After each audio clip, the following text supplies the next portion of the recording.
Y'all ready for this? Hashtag Space Jam should have won the Best Picture Oscar. Hey, welcome back to Gentlemen Prefer Cinephiles. Hey, Erynn, you're Erynn Mitchell. I am. I am.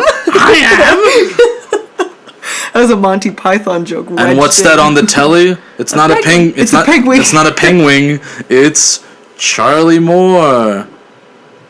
So now, today we will be discussing the representation of real-life people and real-life events on screen. To start it out, I'm just going to be giving out a few examples. Solid. Let's talk about the example and then what they're supposed to be in real life, like what they are. Right, so my choices, I kind of tried to cover all my bases here. Cool. Sid and Nancy is a movie starring Gary Youngman, who just recently won the Best Actor Award at the Oscars for his portrayal of Winston Churchill, but he was Gary Oldman then. This is Gary Youngman. He's playing Sid Vicious as the bassist of the Sex Pistols. And he falls in love with Nancy Spungen, who is kind of a groupie. And I always really like this movie because of its really hardcore, ugly portrayal of them, but they're still human in a way that makes them relatable and interesting and kind of fun. Gary Oldman does a flawless recreation of Sid Vicious's personality on stage. Like all the pouting his lips and screaming and incomprehensible bass playing and his violent temper and everything. It's very, I consider it a very accurate portrayal of Sid Vicious himself, even though Johnny Rotten in the film is he has the wrong accent and doesn't really act like the actual Johnny Rotten did. I gotta say really quick, I gotta just interject here. When you said Johnny Rotten, my brain just went right to Lazy Town with Robbie Rotten, and I was so confused for half a second. I was like... And then to segue into an actual point, I think broader than just Sid Vicious and Nancy, it's really interesting because it really indulges pretty accurately in what I've seen of the punk movement. Yeah, it very accurately kind of bottles the feeling of the punk movement in the 70s in Britain, where you got the different subcultures, like they talk about rude boys and stuff like that. The way that they just kind of act belligerently towards all people and all authority and all everything. It's a very much I think it captures the feeling of the time very well, if not the person-to-person basis. But I think Gary Oldman's performance specifically captures Sid Vicious's likeness incredibly well. It's a star-turning performance. It's why he got big. Yes. So, really quick question in terms of Sid and Nancy, because I think it represents like one iota of how you could represent real life people on screen. One facet. Do you think that the being accurate to who the person was is important to representing people on screen? Do you think that's what do you think about that? Well, I think that there are multiple ways that you can go about it. So it's not inherently a bad true story if it's not how the person was in real life. Yeah. Okay. That's all I wanted to see. What do you guys think about that? Let us know. So my next choice is the film The Doors, 1992. What's that about? By Oliver Stone. It's about the band The Doors. One of the highlights of it, it's a really weird, uneven movie. It's not very good. It's pretty bad. It's awful. Wait, what makes it bad though? Is what's bad about it? No. Its representation of the story, or what's bad about it? No, it's just a bad movie. Oh. The representation of the time period, of the people, of the people. So basically, the key point of this one is another lead performance. Jim Morrison as portrayed by Val Kilmer. He does a very good job of emulating his voice and some of his mannerisms. The writing is atrocious, and it does not really capture any kind of accuracy on that front, even though the look of everything is very accurate, and I think Val Kilmer is a good Jim Morrison. The problem with the film itself is the structure and writing, where no character feels real. Things happen really quickly and then really slowly. The plot doesn't really make any sense at all. There's another important thing I'd like to hit on. So, just because it's inspired by true events doesn't mean it's good. Yeah. A lot of people like to equate happening in real life and like true events portrayed on screen as like being making it superior in some way, but that's not true. It's not the worst capturing of a time period I've ever seen. It does a pretty good job of capturing, like, Andy Warhol is played by Crispin Glover, and it's like crazy, you know. It's like that part's really good. It's just that the overall construction of the movie itself is rather unenjoyable, even though the cinematography itself is also very good. But yeah, so Jim Morrison, as portrayed in that one, not good writing, but the performance itself is great. So there's that. Number 3, Raging Bull by Martin Scorsese. Robert De Niro plays Jake LaMotta. Jake LaMotta, famous Italian boxer. Jake LaMotta, wife beater, not a good guy, was famous for being a great boxer and was therefore a hero of a lot of Italian immigrants in the 50s. Robert De Niro gives a very stark performance, although I will say it's not really trying to capture reality or Jake LaMotta.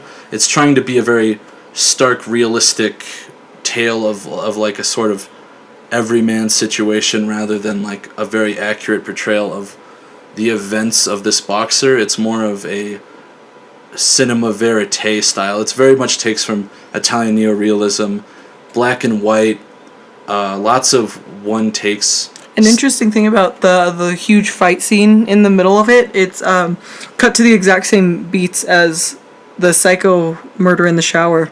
That's really cool. Yeah, it's cut exactly. That's really cool. Mm-hmm. Yeah, he gets slaughtered by Sugar Ray Robinson in the cage. But this is one where I'd say the stylistic aspect of it is meant to engage the audience on a realistic level, but not capture what really happened to Jake LaMotta or what he was really like. Instead, it's more of Robert De Niro as an Inside the Actors Studio alum. He is trying to do that Marlon Brando-esque, creating a character that comes from within rather than trying to base it off of anything. And so that performance is really good, and that movie's a masterpiece, and that's one that does not follow the mannerisms of the actual person. And it hits another like complete separate note with representation of people on screen. Yes. You don't have to be accurate to make a good film. And then my final one is Amadeus. Amadeus. That's not. So, Amadeus is a really great film. So good. It's amazing. It's really operatic and not engaging. accurate at all. It is absolutely fictional. All of the conflicts and all of the characters are heightened to create an operatic sort of story. Well, and Amadeus is interesting on two separate levels because it's a stage play is a stage play about Amadeus that was translated into a film, so it's twice removed from the true events. There's that. It's a very accurate portrayal of the text of the play, although the editing is used to portray it in a more quick way where you can have the narration over what's happening. So Amadeus is about Salieri, a musician around the same time as Mozart, and they're just portrayed as like just straight up enemies, like traditional, like it's a really interesting like Shakespearean kind of conflict that they create, which really adds to the film. Yeah. Because if they were to portray the relationship as it was in real life, I mean they were just friends. Yeah. That respected each other a lot. Salieri went to his operas not to gaze at him like within the shadows. With disdain. No, he went there to support him, and he applauded and cheered on Mozart because, you know, the thing is, Mozart's personality is portrayed in a very accurate way, but in reality, Mozart was never as famous as Salieri in his time. Exactly. Salieri was the Emperor's chamber orchestra director. He taught people in the Emperor's court. He was a very respected musician at the time who was incredibly successful. Yeah, and the thing about Mozart is Mozart became, like, he died in poverty not because of this conflict with Salieri and, like, all this stuff that happened with his wife. Like, even the stuff with Constance is not accurate at all. But, you know. Mozart mostly pissed away all of his money on drinking and gambling. Yup. Yeah. So the stuff with the father figure is a little bit closer to accurate, but Amadeus is really interesting because it's just it almost enhances the historical picture. it translates. Okay, sorry. Let me just. It's kind of like looking at The Shining with Stephen King and Stanley Kubrick. Stanley Kubrick took the events in The Shining and adapted it to cinema. So the way Amadeus is done is similar, but instead of adapting it from a novel to cinema, it adapts real life to cinema. Well, it's interesting that you brought up Shakespeare because I think of it as a very operatic and Shakespearean is a very accurate term because Shakespeare obviously has a lot of plays that are based on historical events. Yes. Richard III, Henry V. Yeah. You know, Hamlet. Technically, they're Macbeth. Obviously, they're not accurate to what happened historically at all. They're not supposed to be. They're supposed to tell stories with greater themes and greater archetypes that are supplanted to the historical to give them a mythic quality. And that's what Amadeus does incredibly well. Oh yeah, and it's a little bit different than looking at Raging Bull and Raging Bull not needing to, I guess, root it in reality, because Raging Bull, like, we're a lot closer to the events in Raging Bull. Everything with Mozart, we're so distanced from that it's almost interesting to build that out mythically. Yeah. So now to move on, I have just one example, and I think it's really interesting because I'd like to like juxtapose this film with the rest of the other films and ask how our perception of the film changes when we know it's a true story or when we think it's a true story. Because my example is Fargo. Fargo explicitly states at the beginning of the film that the events depicted are based off of true events, but that's not accurate at all. Some people, like, there's this kind of, like, pop culture myth that the Coens adapted a bunch of different stories that happened and combined them into one, but even then, it's still a lot different than something like Sid and Nancy, The Doors, Raging Bull, Amadeus. So what do you think about that? Well, the Coen brothers have come out publicly and said that the only thing about it that's true is that a man put his wife through a wood chipper. And other than that, everything else in Fargo is completely fictional. And the only reason that they put it at the beginning was to trick people and make them think that it was real while they were watching it, to make the movie feel more real overall. And it's really funny because it lends to another. It's really interesting in terms of cinema because when you're looking at Fargo, there was actually a Japanese film made about this girl who. Oh, it was an American film. Oh, was it an American film? It was a Japanese girl, wasn't it? Yeah. Okay, it was a Japanese girl in the film, and it was an American independent film, where she thinks the Fargo treasure is real, and it's her quest to go find it. Yeah. So that's really interesting, because, like, I mean, if she had known it was not real, she wouldn't have done. I mean, like, our perception really changes when we view it as a true story. There is a whole other layer to that. Really? So, that movie is based on a true story. Oh, man. Where a Japanese woman froze out in North Dakota on the side of a highway, and the local legend was that she was looking for the treasure that Steve Buscemi buried in Fargo that was never found, and she was looking for it and died out there. But the truth is that she was never looking for it and that she was just out there. But the movie is based on the story of her looking for the treasure from Fargo. Yeah, so it's really interesting how many dimensions you can hit with this representing real life people, because I mean, Fargo is stating that it's representing real life people, but it's not at all. So, and I know when I watched Fargo the first time, I know that the people who I was with, they mentioned at the end that they liked Fargo more because it was really interesting how they pulled from real events. That's nice. Yeah, no, I think it's really interesting that, like, what would they have said if Fargo wasn't based off of real people? Would they just have said, "Oh, this is stupid. This doesn't make any sense. People wouldn't do this." I think they would have still. You know, it's just really interesting how different our perception changes. Like, you even have that Clint Eastwood film, whereas that I'm sorry, like, I appreciate the people who stopped this terrorist act, but you have this, like, pandering Clint Eastwood film where it's, oh, the actors are just the real people who lived this event, and it's like, why? Why are you making that decision? Why? But what do you think about that in terms of representing real life people on screen with the real people? Because it's a lot different than a documentary doing that same thing. Like, yeah. It's. I mean, I think it's a way to get people into the space that they want them to be in, to engage with the movie on a more personal level, because then they feel like they can connect to the people more because they think it's real. But at the same time, I think it's also kind of trying to be like, you can slap that on anything. Like nowadays, you got horror movies. Every horror movie that comes out is based on real events. And it doesn't make it more horrific. No. You know, but people think that it does. Yeah, well, it's just a cheap way to make people feel more scared because they're like, oh my gosh, ghosts are really This could happen doing this. in real life. No. So it's really interesting. And really quick, oh my gosh, I was gonna ask something. Oh yeah, okay. So really quick before we move on to the next, like the kind of like conclusion film that we wanted to talk about. How do you feel that? Because true films inspired by a true story hits this point in cinema. Your family was talking about this. 4 out of 5 films at the movie theater are either sequels of something else or inspired by true events, and there's nothing that's really its own piece of cinema that is starting out. Like, what do you feel about that? How do you feel about it hitting that kind of mark? I think it's bad, but at the same time, I don't think it's as bad as that because, you know, there are movies that come out that are original. I think that the independent scene has been really strong, especially with this past year with Shape of Water, Phantom Thread.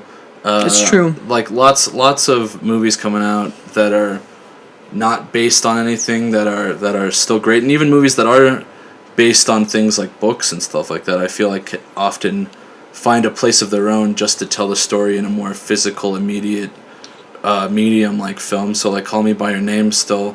It's a movie that isn't really like anything else that people have seen, you know. Get Out's a completely original film. Well, and like I think to some degree that any form of cinema is inspired by true events in some way. However, what's the difference between pulling from real life events and representing real people on screen? Like, what's the difference between inspired by a true story and cinema that just comes from someone's experience? If you're deciding to put this stamp that this is a real thing and that these are real people, I think you have a responsibility to not be inaccurate just because people are expecting this to be true. If you show them something that isn't true, then they're going to think that really happened. I know that we got incredibly confused when we saw Darkest Hour. Oh my god, really quick too, and just to mention this in like under 30 seconds, sorry. I, Tonya, I just thought straight up that it was a they had footage of Tonya Harding because I'd never seen her in real life, and then Charlie was like, no, that's just Margot Robbie, and I was like, oops, my bad. Yeah, no, they had fake documentary footage with the actors from the film. Yes. In that one. Yes. But when we went to go see Darkest Hour, a good 2/3 into the movie, we both thought it was good. We thought that, I mean, you had a problem with some of the more dramatic trailer-esque scenes. Yeah, I mean, I felt that a lot within the Darkest Hour narrative. Some scenes were written for the trailer, because they just felt a little unnatural in terms of the rest of the narrative. Yeah, I liked a lot of those scenes a lot just in terms of the performance that Gary Oldman was giving, because I found that they were very strong moments, and I thought the cinematography was great. You know, you thought that it should have got. I thought it was great. Yeah, it was my pick for best cinematography. But then, of course, we have this problem. But we're not going to talk about that problem yet because I just wanted to mention Felicity. Yes. Fact checker. Yes, ma'am. Felicity is a historian whose expertise is kind of like a lot of things, but she just wanted to discuss Winston Churchill for a second because I think it's really interesting in terms of this whole like accuracy. So Felicity, how are you today? I am fine. How are you feeling on the show? How are you feeling? Like, what was it like getting here? It was a very easy drive. What was the traffic like? What traffic? So, do you think Winston Churchill was accurate? No, I do not. Why? I wrote well, I'm an expert, clearly, because I wrote one paper on Winston Churchill. But no, I wrote a paper on Winston Churchill when I was an undergrad history major. And the impression that I got from the books that I was reading about him was that he was a very vain and thought very highly of himself, but he just didn't think this. He really encompassed this vision of himself. Like, he would practice his speeches in front of the mirror until they were perfect. He would write and rewrite speeches. He was a fantastic orator, and he was a really big sensationalist, too. Like, just read about his time in the Boer Wars. When he was a POW, a lot of it is very, his version of the events are very sensationalized, let's put it that way. However, it helped in his political campaign.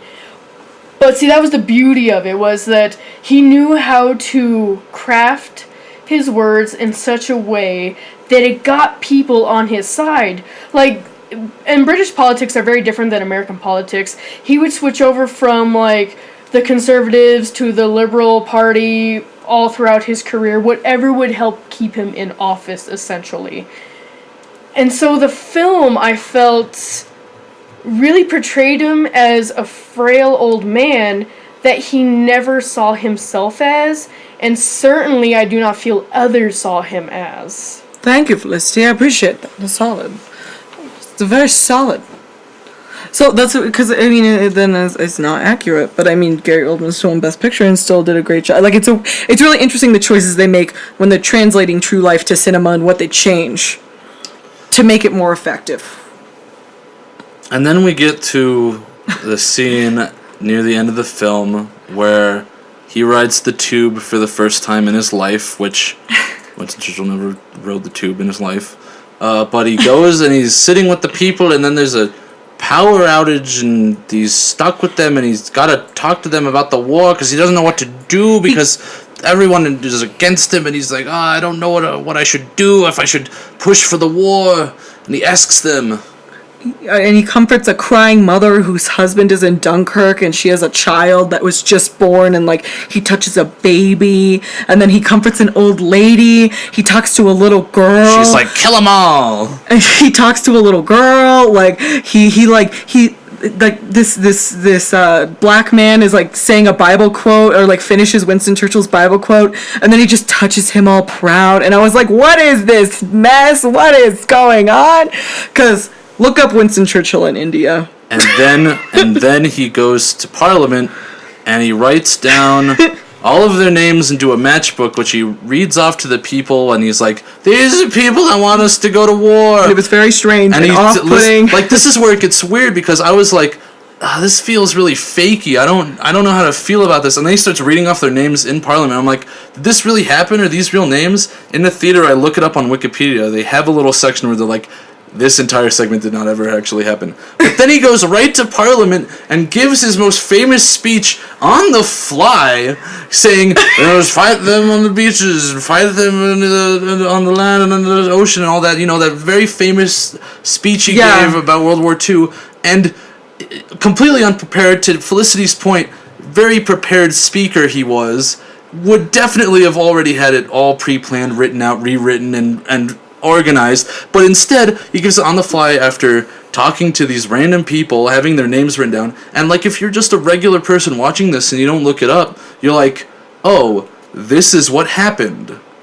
And I think that's I mean, apart from a regular person watching this and not looking it up and being like, this is what happened, like, apart from that, that's important. But I think the distinction here with Darkest Hour is it goes so far in creating a fantasy that it harms the overall work.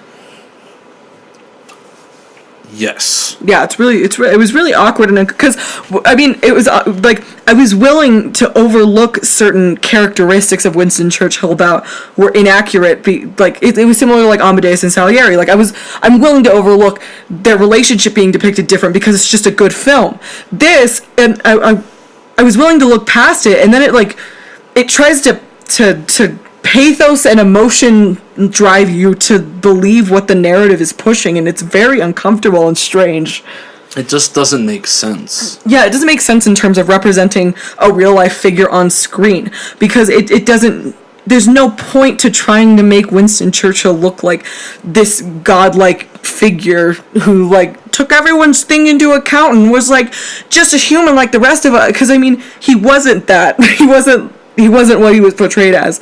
And it was really interesting because I also noticed that, fact checker, correct me if I'm wrong, this was a British funded film. Yeah. Yes, it was. It was a British funded film. And I think that's really interesting in terms of this narrative that they're trying to push with Winston Churchill, because I don't know I'm not vast familiar with British culture or like British films, but I think it's really interesting how they try and make this narrative out of Winston Churchill in World War II, because just from what I've studied from the German aspect of World War II, England wasn't as great during the war. Like, well, so I think it's really interesting that, well, I mean, like, to a different degree. What would you say, Felicity? They were not well off at all. We were actually providing... Say the whole thing again. They were not well off at all. They were practically starving. We were sending over lots of soldiers, lots of food, lots of basic essentials that they really, really did need. So it's really interesting how British cinema is like taking this moment right now in their 2017 film, like, to like be like, no, we were great in World War II. We had this great leader. I'm like, okay, that's fine. That's okay, because I started to have questions about it when they talked to Truman. Was that FDR? FDR. Oh my God, I'm so sorry. I'm so sorry. My bad. I started to have questions when they talked to FDR, and he was just like a silly old man that was like, "Oh, Winston, I don't know if I could send troops to help you." Oh, like I was like, "Wait a second, this is a bit weird. This is a bit suspicious." And then I looked it up, and it's a British film trying to push a certain narrative on you, which really makes it ineffective when representing real life people on screen. This is how I envision a lot of American historical cinema. Oh, yeah. Like to the rest of the world. Oh, yeah. Oh, my gosh. Like, yeah, not saying that American cinema is, like, not able to do that, and not saying that other cinema doesn't do that, but just in terms of the Darkest Hour discussion that we're having right now, it was strange how they took representing a real-life figure on screen to push a narrative. Any other last words, Charlie? What do you have to say about that? Do you agree? Do you disagree with me? What are your thoughts? Well, I just think that you have two options when it comes to doing a movie like this. You have to either try to be as accurate as possible, or try to tell an interesting story. Now, the best movies do both at the same time when they're tackling something that's supposed to be inspired by real life, that's trying to be an accurate time period to accurate to the people that lived during that time. But I think a lot of times you find movies that kind of fall on this dichotomy. So like The Doors tries to be accurate, but it doesn't tell an interesting story. Sid and Nancy tells both. Fargo goes only interesting story and isn't trying to be accurate in any way. And same with Amadeus.